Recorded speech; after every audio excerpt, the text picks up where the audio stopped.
Hello and welcome to my channel. Today I'm working on a Easter or Resurrection Sunday DIY. For this project, I'm going to be doing 3 different crafts. The first of which is this cowrie shell cross. I saw samples of these on Pinterest and I thought they were really nice looking and very simple to do. So I got this cross from the Dollar Tree, and I'm going to be using hot glue, cowrie shells, and beaded trim that I got from Joann's Fabrics to decorate the cross.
For this second project idea, I decided to do an adult version of painting Easter eggs.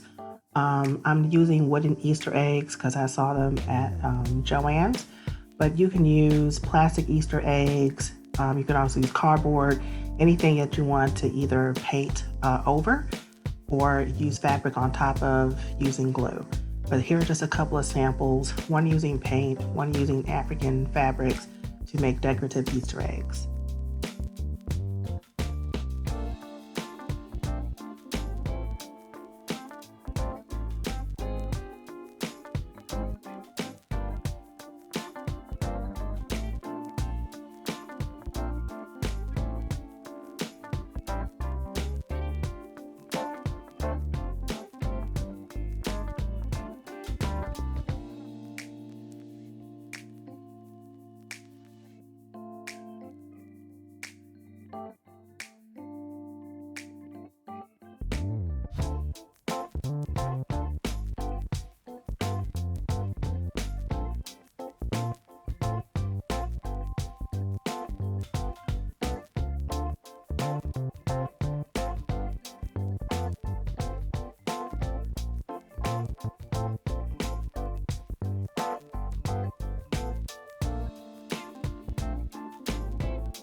This last DIY is inspired by a black velvet bunny that I saw on the Z Gallery's website, and I thought it was really cool looking. And so I thought, what would one look like if I would add African fabric instead? So I decided to do a DIY version. So for this project, I'm using a moss bunny that I got from Joann's Fabrics, but you can find them this time of year pretty much at any of the big box craft stores. And I'm also using Kente ribbon. I got this ribbon off of Etsy. And if you go on Etsy and put Kente ribbon, you probably see it pop up. I got 2 different sizes. And so I'm also using black spray paint. And I'm going to be using this matte black spray paint to spray paint the bunny to give it the velvet look.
I'd like to thank you all for taking the time to watch this video, and I hope it inspired you or helped you to get some ideas for what you can create to have an Afrocentric Easter. And I will see you guys next week.